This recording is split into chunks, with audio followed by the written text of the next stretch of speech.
Do you want to start or should I start? Oh, you definitely got started. Okay, well, I'm Danny. And I am Matthew. Yeah. Matt and I met January of 2017. I was a sophomore here at Mercer, and Matt was in his last year of college. Yeah. And we actually went to Wesley together, which is a campus ministry. We had kind of a common group of friends.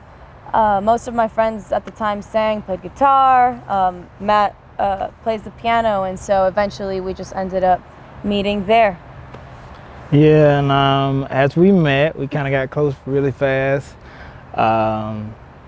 Definitely the feelings definitely kicked up pretty fast there for me and Danny. Of course, we were close as friends first, but then the feelings definitely kind of, on my part, definitely came pretty fast. But Danny had a good way of kind of hiding the way she felt.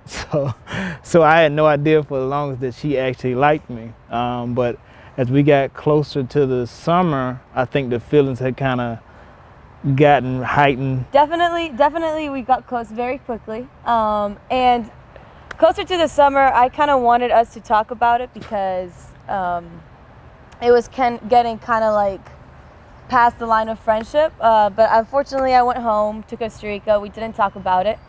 And we actually ended up telling each other how we felt through FaceTime. Yeah. Which totally not recommend that. Yeah. It ended up being terrible. Yeah, not good at all. We talked a little bit over that summer, kind of to figure out what we were gonna do with how we felt. But we ended up not getting anywhere. We didn't talk for the rest of the summer, which was maybe like a month.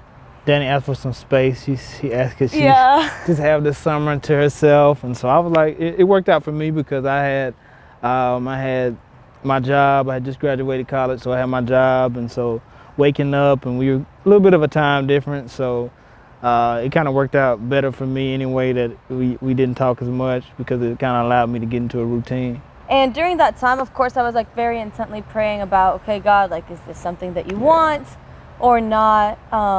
And before I got back to Mercer, I already knew that God had put on my heart that it wasn't the time for us to be together then. And so, interestingly enough, I got back and I was very uninterested, actually. Yeah. And funny enough, Matt was too. Yeah, for me, a little bit different. What kind of resurfaced during the summer for me was just some of my struggles that I had kind of struggled with, mainly pornography. It was something I struggled with for a long time, and it kind of resurfaced. I had kind of conquered it at the beginning of 2017, in the spring of 2017, but kind of over the summer, as me and Danny stopped talking, I kind of realized that it was kind of resurfacing. And it kind of put me in this dark state, almost, I would say, almost like a cold place, and I was kind of cold towards everything. And so when Danny came back, it was kind of the same for her. And so I was on the same page as her. I knew that it was definitely time for us, we definitely needed to wait. Yeah. But I wasn't really a fan of waiting, so. Yeah, that, when I told that to Matt, it definitely put us in a rough spot because Matt didn't want to wait. So we went kind of a downward spiral from there that fall because in talking so much about us and whether we were going to work out or not, the feelings resurfaced, and it just put us in a rough patch of, okay, we're friends, but we're more than friends. And I would constantly tell Matt, it's not the time, and just repeat myself a lot. And eventually I just decided to distance myself completely from him, and that put us at a very just cordial terms. It definitely put us on a cordial terms for me. Personally, I kind of got into this place in which I kind of knew that it wasn't time, but I still very much had a desire to date Danny, and I'm not sure if it definitely wasn't I would say not in the right place just because of where I was at. And it worked out because I realized at that time that later on I realized that the Lord was trying to work things out of me, including this thing of this addiction of pornography and lust, something that I had struggled with for a long time. And so it kind of allowed me to really realize that it was a struggle. It was something that I had never sat down and said to myself, like, man, this is a struggle. And so as me and Danny continued on, I found myself kind of being able to, stop for a while, but I would find myself every time that Danny would kind of reject me, I would kind of find myself going back. And I even got to a point where I really felt like I had conquered it, but the Lord kind of showed me that it was more of, I kind of had intentions behind me conquering it. It wasn't just because it was the right thing to do, just for my personal walk, but it was kind of a motive behind it. It's like, if I can conquer this, maybe the Lord will give me Danny, maybe we'll get the date. And he definitely exposed me. And in November, he kind of showed me like, you may be able to fool other people, but you can't fool me. I see where your heart's at. And so I think I might have reached out to Danny one more time, and she basically let me know that she was going to completely, she kind of completely cut me off at that point. So December, January, we did no communication. And it was pretty clear that she didn't want anything to do with me. And it kind of left me in this place in which I had to just realize that I was at a low point. Probably the lowest throughout this story is probably the lowest that I was. And I got to the place where I realized it was just kind of like, well, the thing with me and Danny is going to happen. And it just put me in a place where I just really had to reach out to God, because I had nowhere to turn. I had nowhere to go. And so in that time, I was really able to open up to my roommate again, who I kind of been hiding everything from. I had been kind of keeping everything I was dealing with just quiet. But in that time, I was able to reach out to him again and allow him to be some accountability to me. And through that time, I just found myself growing closer to God again. And it kind of opened the door just for me to just have a deep relationship with God again and be able to hear him like I used to hear him before I really started struggling with this addiction. And so as we kind of went into the spring, I had gotten to the place in which I was okay with just being Danny's friend. I was okay with just being cordial with her. I had decided that, I was going to stop pursuing her. And I was okay because of where God had me. I was just good. Yeah. For me, unfortunately, like the rough patch that we went to left a lot of like resentment, and I lost a lot of trust in Matt. And going into the spring, I didn't deal with it in time. I just kind of hardened my heart and shut him off completely, completely uninterested. And so into the spring, we didn't talk for a while, like even towards the end of the fall. And eventually, like maybe towards the end of February or March, we kind of reconnected again, but very, cordially, just texting from time to time. We would run into each other on campus and stuff, but I was not interested in anything more than just friends at the time. And so into fall of 2018, I was going to go to Europe for several months, and we weren't going to be connected at all. And so before I left, I told Matt that because Matt asked me one more time where my heart was in terms of us and if I still felt the same way. And because I just blocked my heart completely, I just told him that, I'm not interested and I don't feel the same way anymore, and I don't see myself spending the rest of my life with you. Funny enough.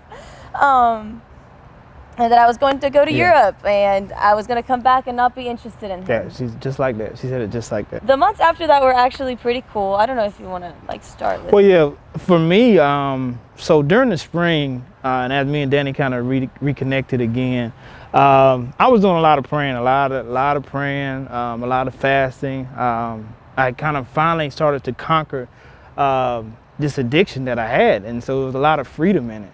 And so I was spending a lot of time with the Lord. My roommate had a romance that had kind of been going since fall, and so we didn't hang as much. So I found myself alone a lot, not like an extreme amount, but like a good portion of my time was just spent with me, kind of just in my room being creative or just reading. And so a lot of praying and a lot of fasting, and I was kind of still in this place of like, man, God, the desire is still here to date Danny. If this isn't something that you want, remove it from me, like make it clear. And so in the midst of some prayer and meditation, I kind of saw this vision of me and Danny at an altar. And it was like Jesus was like the one doing the ceremony, and God was behind him. And it was kind of this vision that I got while I was praying. It was like, what is this? But of course, I didn't want to immediately say, oh, this is from God, So I kind of sat on it for a little bit, but I knew I had got it in the midst of me praying. It wasn't. I was just in prayer, and so I kind of took that and I started journaling about it and continuing to pray about it. And so I went on a fast in which I asked the Lord, to kind of give me clarity on this. Like, is this kind of something you want to happen, or is this just something that I've kind of made up on my own imagination? And sure enough, I did kind of a fast where I think it might have been 24-hour fast in which I got another vision in which me and Danny were in a hospital. And I think that we may have been having our little girl. We want to have a little girl anyway. We a vision of Danny in a hospital bed, and we had, like our family was gathered around the bed, and it was pretty clear. I was like, oh wow, either I'm just visiting Danny in the hospital, or there could be a future with us. And so from that, I kind of started to reach out to her again and again. We were on good terms, but she let me know, like, you're not somebody who I want to spend the rest of my life with. But for me, it was very confirming, because I had been asking God, like, Father, make it clear to me if this is for me or not. And so when Danny said that, I literally took it as like, well, this clearly isn't something that God wants. And so I was ready to move on. But Danny, the next day, because after we had that conversation, we just took a turn and ended up talking about community and worship and what church means, and just having this entirely different conversation. And I remember the next morning I was like, dang, well, maybe I do. Maybe I am interested. I was not in a good place at all. I had not dealt with a lot of things. I had not let the Lord deal with a lot of things in my heart, and so I was very indecisive then. And yes, I basically told Matt, like, well, maybe I am interested, and then ended up telling him again that I wasn't, because I was going to Europe. And well, funny enough, Matt was kind of already in a place that he was basically waiting on God to from at that point, it really threw me off, because like I said, I got to the point where I was like, okay, I can move on. And Danny's like, next day she's like, hey, well, maybe I would like to go on a date. Like, I know what I said. And I'm just like, wait, what? And so at that point, it's kind of like I'm like, wait, God, like, is this something? And so we continued on, and Danny, she went back and said, no, this isn't something I want. And again, I was fine with it. But then it kind of, in my mind, I'm like, well, maybe this is a sign of something that could be. And so me and Danny then saw each other at a graduation party. Oh yeah. And for me, that was kind of, it was the way that we interacted in the chemistry, just us naturally. It's almost like we had it was a restored relationship between us, because we were just so natural. And yeah, funny enough, when I told that to Matt before I left campus, just for the summer, going back to Costa Rica, as I said, I had decided that I was not going to pursue this relationship. And funny enough, Matt started showing up in my dreams. Which she didn't tell me. No, I did not.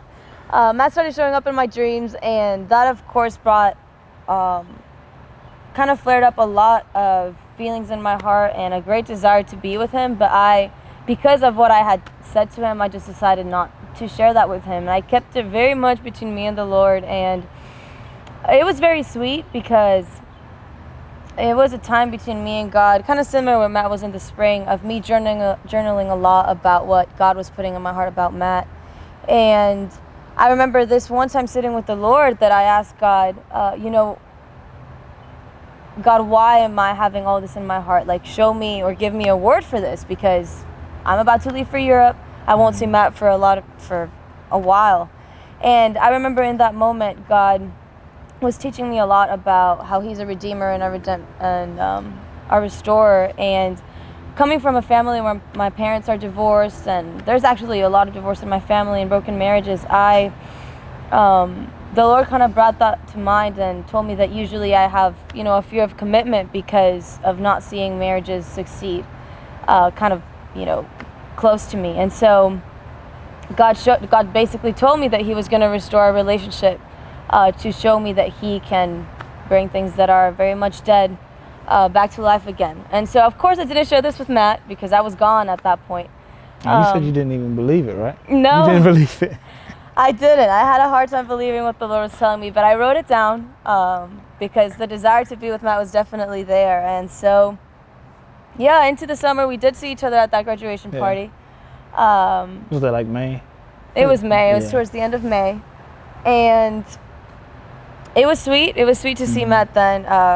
Matt seeing me was very much kind of a confirmation of what the Lord had already put on his heart. And so the rest of the summer, I left for Costa Rica.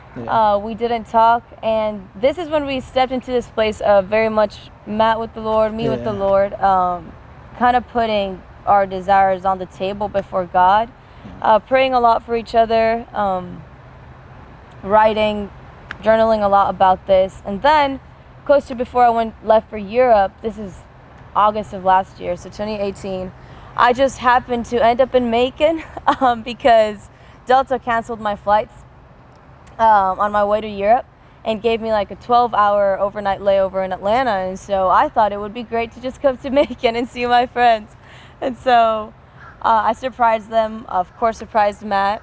It was super fun. We all hung out that night. And the following day on the way to the airport with a friend, Delta canceled my flight again. And, and so at this point it's Friday.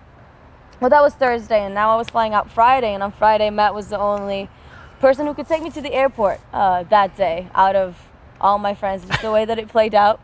Of course, I was divine. I was extremely excited because I spent the entire summer wanting Matt to basically show up at my doorstep in Costa Rica. So, Matt took me to the airport, and it was great, and I left for Greece, and I don't know if you want to pitch in a little bit. Yeah, so for me at that point, as Danny was she had kind of decided initially that she didn't want to talk back in March, she allowed me to connect with his minister, and his name, Minister Kelvin Kelly. Mr. Kelly. Really cool guy, and as I just connected with him, he kind of, more than anything, he helped to kind of get me back on the place in which I wanted to get back to some of the things that I knew as I was young. But every time I would talk to him, Mr. Kelly, I got this thing with Danny, the feelings are still there. And he just kind of always was like, listen, man, I don't know anything about that, but I'll talk to you about your purpose and what the Lord may have for you if you're willing to step into it. But I would continue to talk to him about this thing. And so he finally said to me, it was in April, he said, listen, if the Lord gave you a vision about you and Danny getting married, step out on it. And I was like, well, what should I do? That's what I'm doing. I'm waiting. He's like, buy her a ring. He was like, if you know that the Lord essentially has this woman for you, buy her a ring. He was like, and if it's true, then when she gets back, give her the ring. And so of course I was like, okay, yeah, I'm gonna do it, Mr. Kelly. But of course, the thought of getting a ring for somebody who, we hadn't even dated was like never. And which I didn't actually bring this up, but prior to me and Danny meeting, I had actually came out of a broken engagement. So the thought of me getting a ring for somebody who I hadn't even dated was like, no, I know how that story would end.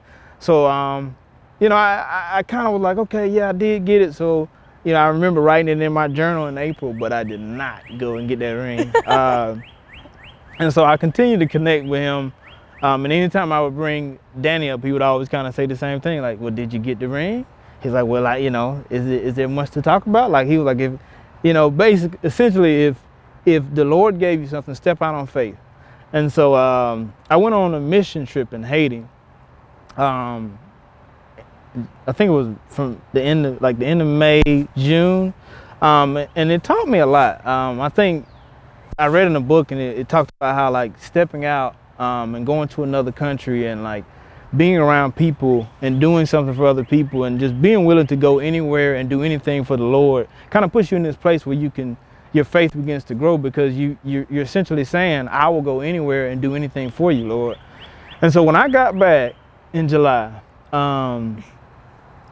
me and Danny, we hadn't talked much since then, but I decided I was gonna step out.